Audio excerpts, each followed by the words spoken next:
بسم اللہ الرحمن الرحیم۔ السلام علیکم۔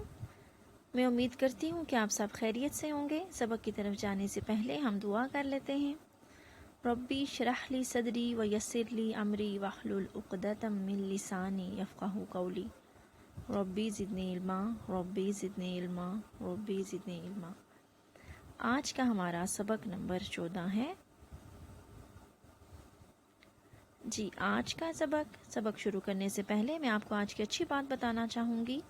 رسول اللہ صلی اللہ علیہ وآلہ وسلم نے فرمایا کہ لوگوں کے ساتھ حسن سلوک سے پیش آؤ، یعنی دوسروں کے ساتھ چاہے کوئی آپ سے بڑا ہے یا چھوٹا ہے، اپنے گھر میں، گھر سے باہر، کسی کے ساتھ بھی جب بات کریں تو بہت اچھے طریقے سے، ٹھیک ہے جی۔ سابقہ واقفیت، سوچیں پچھلے سبق میں آپ نے کیا پڑھا تھا۔ ہم نے پچھلے سبق میں صاد کا مخرج سیکھا تھا، ٹھیک ہے، صاد تک ہم حروف کے مخرج سیکھ چکے ہیں۔ جی اب آتے ہیں آج کے سبق کی طرف، تو تیار ہیں آپ؟ یہ ہمارا آج کا سبق ہے، سبق نمبر 14، ٹھیک ہے جی۔ عنوان ہے ہمارا لام، ارتکاز ہے پڑھائی۔ ہمارے آج کے مقاصد یہ ہیں کہ سبق کی تکمیل پر آپ لوگ اس قابل ہو جائیں گے کہ لام کی پہچان کر سکیں گے، لام کی آواز کی درست ادائیگی کر سکیں گے، اور لام کی مختصر اور مکمل شکل کی پہچان کر سکیں گے۔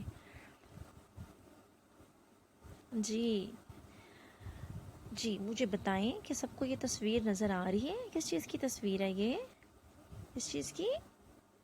دودھ کی، جی یہ ہے دودھ کی تصویر ہے، اور عربی زبان میں دودھ کو کہتے ہیں لابانن۔ کیا کہتے ہیں؟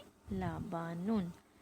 لام سے کیا ہے؟ لابانن، ٹھیک ہے، سب بچے پڑھیں گے میرے ساتھ، لابانن، لابانن، لابانن، ٹھیک ہے۔ لفظ لابانن کے شروع والی جو آواز ہے وہ ہے لا۔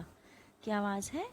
لا، جو حرف لام کی آواز ہے، اس کی آواز ہے حرف لام کی آواز ہے، ٹھیک ہے۔ اب میں آپ کو اس کا مخرج بتاتی ہوں۔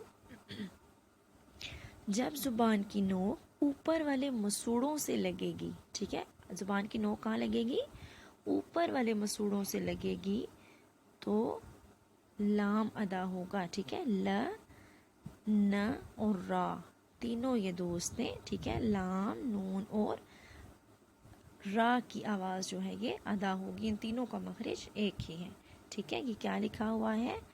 لبنن، ٹھیک ہے، لبنن۔ عربی زبان میں دودھ کو کیا کہتے ہیں؟ لبنن، ٹھیک ہے۔ اب آ جاتے ہیں سرگرمیوں کی طرف۔ سرگرمی نمبر 1، اب یہ دیکھیں سب بچوں نے کیا کرنا ہے؟ حرف لام کی آواز ادا کرنی ہے، ٹھیک ہے۔ ل، یہ حرف کی پوری شکل ہے، ل یہ آدھی شکل ہے، ل اور پھر آخر میں ل، ٹھیک ہے۔ یہ آخر میں پوری شکل ہے، درمیان میں جو آپ کو نظر آ رہی ہیں دونوں شکلیں یہ ہیں لام کی آدھی شکل ہے، ٹھیک ہے۔ یہ جو لفظ کے حرف کے درمیان میں آتے ہیں، ٹھیک ہے۔ سرگرمی نمبر 2 دیکھتے ہیں۔ اب آپ نے کیا کرنا ہے؟ حرف لام کی آواز کو شناخت کر کے دائرہ لگانا ہے، ٹھیک ہے۔ سب سے پہلے والا جو حرف ہے، جو لفظ لکھا ہوا ہے لا کا، اس میں لام کو، لام کے اوپر دائرہ لگا ہوا، آگے آپ نے خود سے لگانا ہے۔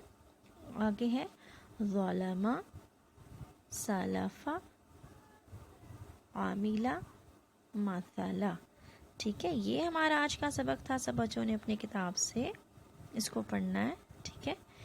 میں امید کرتی ہوں کہ آپ کو آج کا سبق سمجھ آ گیا ہوگا۔ آخر میں دعا کر لیتے ہیں۔ سبحانک اللہم و بحمدک، اشہد ان لا الہ الا انت، استغفرک و اتوب الیک۔ السلام علیکم۔